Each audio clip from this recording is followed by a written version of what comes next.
Hello students, बेटा next video में मैंने आपको सेकंड चैप्टर था उसकी रीडिंग कराई थी, इसका एक्सप्लेन करा दिया। यानी सेकंड चैप्टर आपका कंप्लीट हो चुका है। सेकंड चैप्टर समास का है वो कंप्लीट हो चुका है।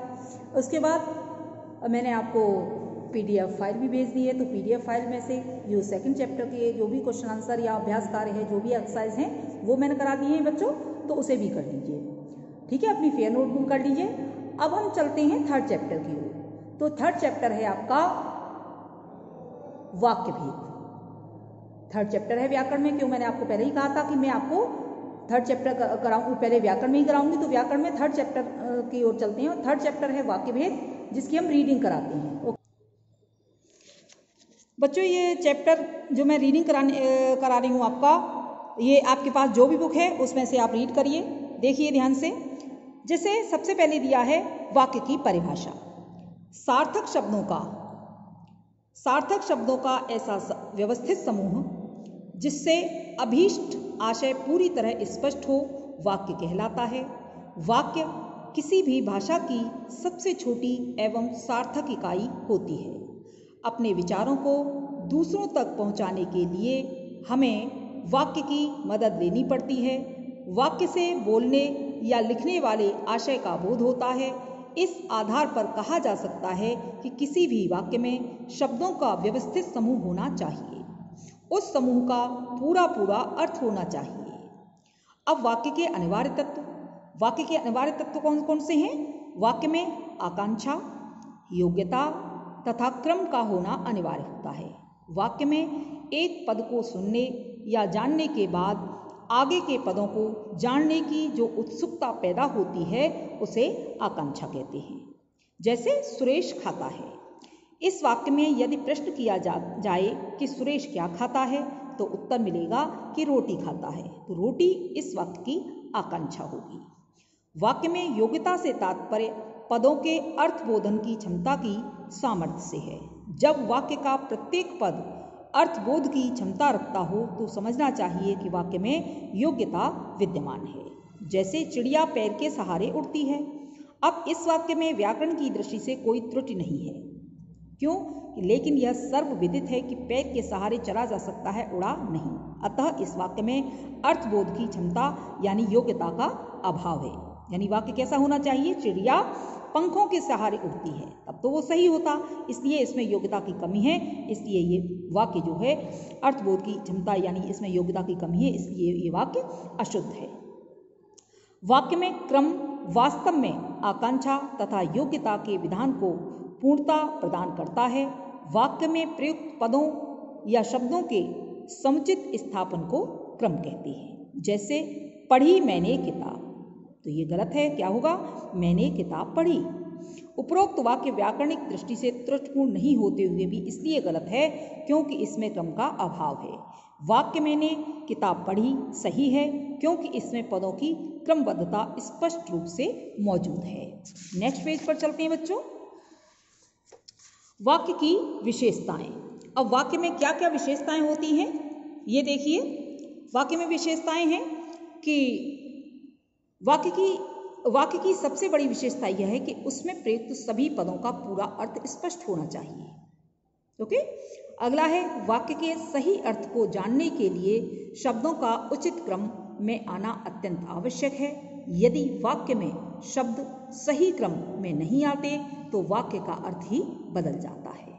अगला है वाक्य में जो शब्द प्रयुक्त किए जा रहे हैं उन्हें सार्थक होने के साथ साथ प्रसंगानुकूल होना भी आवश्यक है।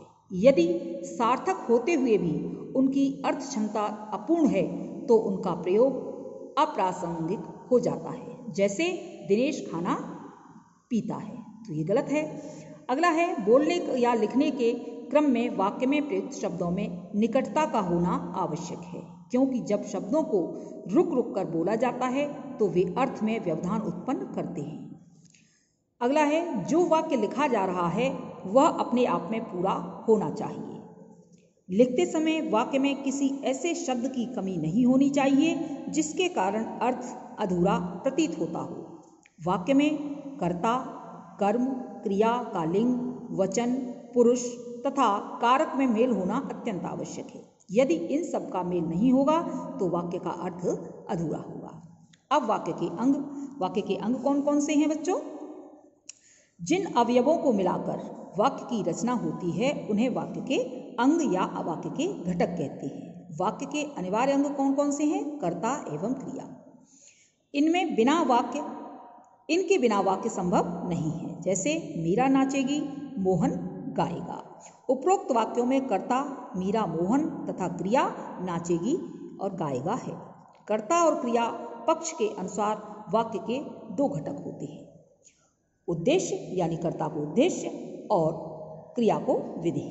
वाक्य में जिसके बारे में कुछ कहा जाए उसे उद्देश्य कहते हैं और वाक्य में प्रयुक्त उद्देश्य के बारे में जो कुछ कहा जाए उसे विधेय कहते हैं। जैसे उदाहरण दिए गए हैं आपके, श्याम ने बाजार से फल लिए, बच्चे पतंग उड़ा रहे हैं। अब उसमें उद्देश्य विधेय कौन से हैं? श्याम ने उद्देश्य है और बाजार से फल लिए विधेय। बच्चे उद्देश्य हैं, पतंग उड़ा रहे हैं विधेय है। अब वाक्य के भेद। वाक्य का वर्गीकरण दो दृष्टियों से किया जाता है, यानी वाक्य दो प्रकार के होते हैं। कौन कौन से? अर्थ की दृष्टि से और रचना की दृष्टि से। तो बच्चों आपके लिए आपका 9th स्टैंडर्ड है तो 9th स्टैंडर्ड में आपका अर्थ की दृष्टि से वाक्य के 8 भेद हैं। कौन कौन से?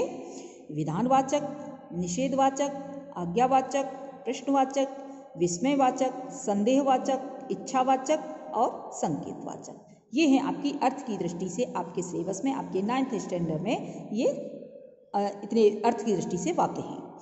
ये है रचना की दृष्टि से 3 भेद हैं। कौन कौन से? सरल वाक्य, संयुक्त वाक्य, मिश्रित वाक्य। ये आपको 10th में पढ़ने हैं। ओके, अब बेटा थोड़ा सा उपवाक्य के बारे में समझ लीजिए। ये उपवाक्य के बारे में भी जो दिया गया है इसे रीड कर लीजिए। जैसे ये है आपका, वाक्य से छोटी इकाई उपवाक्य होती है। उपवाक्य 2 या 2 से अधिक पदों का समूह है जो किसी वाक्य का एक अंश होता है और उसमें उद्देश्य एवं विधेय भी होता है। अतः ऐसा पद समूह जिसका अपना अर्थ हो, जो सामान्यतया एक वाक्य का भाग हो तथा जिसमें उद्देश्य एवं विधेय हो, उपवाक्य कहलाता है। वाक्य एक उपवाक्य का भी हो सकता है और एक से अधिक उपवाक्यों का भी। जहाँ उपवाक्य स्वतंत्र रूप में होता है वह वास्तव में सरल वाक्य होता है। जब किसी वाक्य में एक से अधिक उपवाक्य होते हैं तो उसमें एक उपवाक्य प्रधान होता है तथा अन्य उपवाक्य गौण। प्रधान उपवाक्य और गौण उपवाक्य परस्पर स्वतंत्र भी हो सकते हैं तथा परस्पर आश्रित भी। सामान्यतया उपवाक्यों के आरंभ में जिससे, जो, कि, जितना, जब, जहाँ, चूंकि, क्योंकि आदि होते हैं। उपवाक्य के 3 भेद हैं। संज्ञा उपवाक्य, जो आश्रित उपवाक्य संज्ञा की तरह व्यवहार में लाए जाएं उसे संज्ञा उपवाक्य कहते हैं। इसकी पहचान यह है कि इस उपवाक्य के पूर्व की होता है, यानी संज्ञा उपवाक्य से पहले की होता है। जैसे मैं नहीं जानता कि वह कहाँ है, इस वाक्य में वह कहाँ है ये संज्ञा उपवाक्य है। अब है विशेषण उपवाक्य। दूसरा है विशेषण उपवाक्य, जो आश्रित उपवाक्य विशेषण की तरह व्यवहृत होते हैं। व्यवहृत मीन्स व्यवहार में लाए जाते हैं, उसे विशेषण उपवाक्य कहते हैं। इसमें जो, जैसा, जितना आदि शब्दों का प्रयोग होता है। जैसे वह लड़का जो कल रोया था आज नहीं आया, इसमें जो कल रोया था विशेषण उपवाक्य है। अब है क्रिया विशेषण उपवाक्य। जो उपवाक्य क्रिया विशेषण की तरह व्यवहार में लाया जाए उसे क्रिया विशेषण उपवाक्य कहते हैं। इसमें प्रायः जब, जहाँ, जिधर, ज्यों, यद्यपि आदि शब्दों का प्रयोग होता है। जैसे जब आग लगती है तभी धुआं उठता है। जब, यहाँ जब आग लगती है क्रिया विशेषण उपवाक्य है। ओके, अब अगले पेज पर चलते हैं। नेक्स्ट पेज है अर्थ की दृष्टि से वाक्य भेद। अर्थ की दृष्टि से वाक्य के भेद हैं। कितने भेद हैं वो आप पढ़ लीजिए। अर्थ की दृष्टि से वाक्य के 8 भेद हैं। कौन कौन से 8 भेद हैं? विधानवाचक, सबसे पहले आता है आपका विधानवाचक। विधानवाचक, जिस वाक्य से क्रिया या किसी की भी बात का होने का बोध होता है उसे विधानवाचक वाक्य कहते हैं। जैसे सरल वाक्य है वह खा चुका है, मिश्र वाक्य मैंने कहा था कि वह जरूर आएगा, संयुक्त वाक्य मैं आया और वह चला गया। सबसे विधानवाचक आप केवल इतना ही पढ़ेंगे। अन्य उदाहरण जैसे कुत्ता भी बहुत गरीब जानवर है, भागना व्यर्थ है, वह नेपाल से तिब्बत जाने का मुख्य रास्ता था, उपभोग भोग ही सुख है। अब निषेध, दूसरा है निषेधवाचक वाक्य। जिस वाक्य से क्रिया किसी कार्य के न होने का बोध होता है उसे निषेधवाचक वाक्य कहते हैं। जैसे तुमने गाना नहीं गाया, जब तुम गाना नहीं गाओगे तब तुम नहीं जा सकते, तुमने गाना नहीं गाया इसलिए तुम नहीं जा सकते। इसमें दोनों प्रकार के वाक्य दे दिए गए हैं जो आपके सरल संयुक्त मिश्रित हैं और निषेधवाचक हैं, दोनों प्रकार के वाक्य हैं। इन वाक्यों में क्रिया के न होने का बोध होता है, इस कारण ऐसे वाक्य निषेधवाचक वाक्य कहलाते हैं। जैसे अन्य उदाहरण है इसमें, हमारी जाति का यह धर्म नहीं। दूसरा है, न वहाँ बर्फ की सफ़ेदी थी न किसी तरह की हरियाली। तीसरा है, पुरुष भी इस दौड़ में पीछे नहीं है।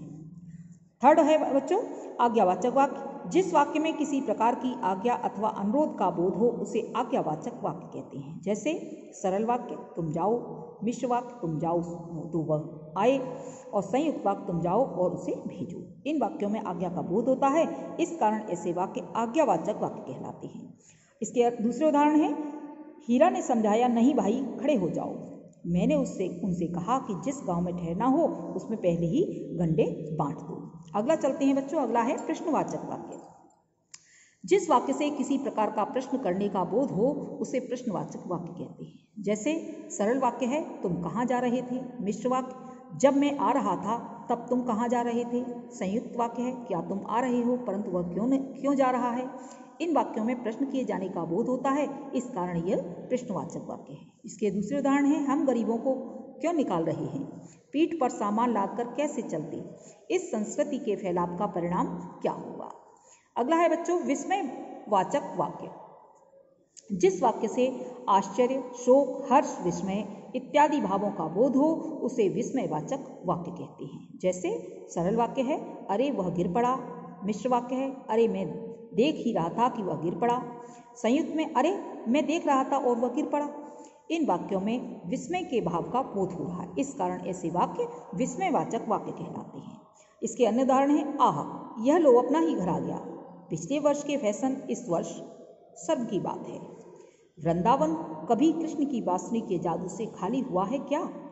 यानी विस्मय है, इसलिए इसके ऐसा जरूरी नहीं है कि विस्मयवाचक शब्द आरंभ के ही कर्ता के बाद ही, ऐसा कुछ नहीं है, बाद में भी आ सकता है। अगला है संदेहवाचक वाक्य। जिस वाक्य द्वारा किसी प्रकार का संदेह प्रकट हो उसे संदेहवाचक वाक्य कहते हैं।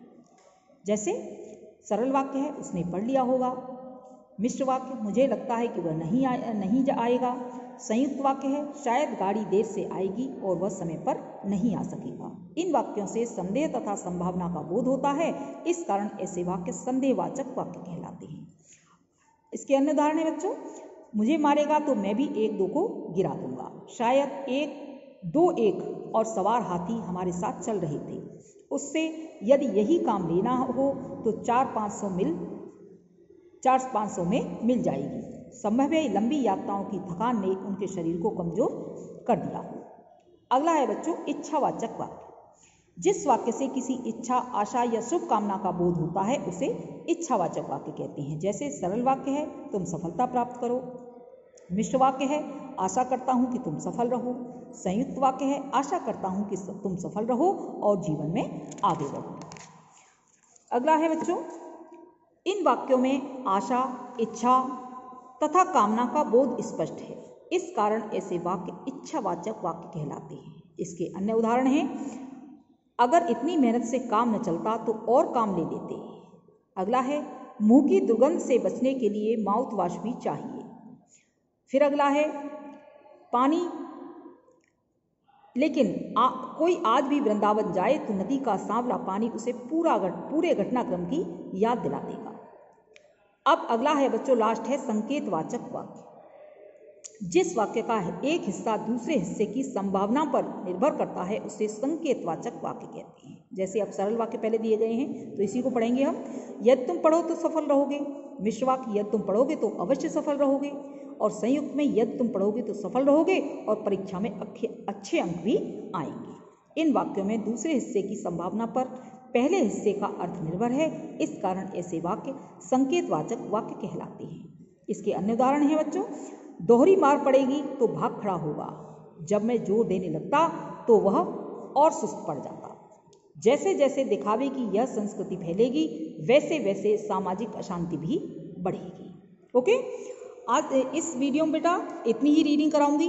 अब जो वाक्यों का अगला थोड़ा सा रह गया है उसे मैं नेक्स्ट वीडियो में पढ़ाऊंगी, यानी अगला वो जो इसका पार्ट है वो 10th के लिए है। आपकी रीडिंग केवल इतनी ही है, ये चैप्टर आपके लिए इतना ही है, इसलिए नेक्स्ट वीडियो में मैं इस चैप्टर को एक्सप्लेन करूंगी। तो आपके पास जो भी बुक है वो बुक आप रीड करते रहिए। जैसे मैं चैप्टर बताती हूँ, जो भी बताती हूँ या रीडिंग कराती हूँ, तो आप रीडिंग करते रहिए। वीडियो आपके पास है, वीडियो से रीडिंग करिए। आपके पास बुक है तो बुक से रीडिंग करिए। स्वस्थ रहिए और खुश रहिए। Thank you.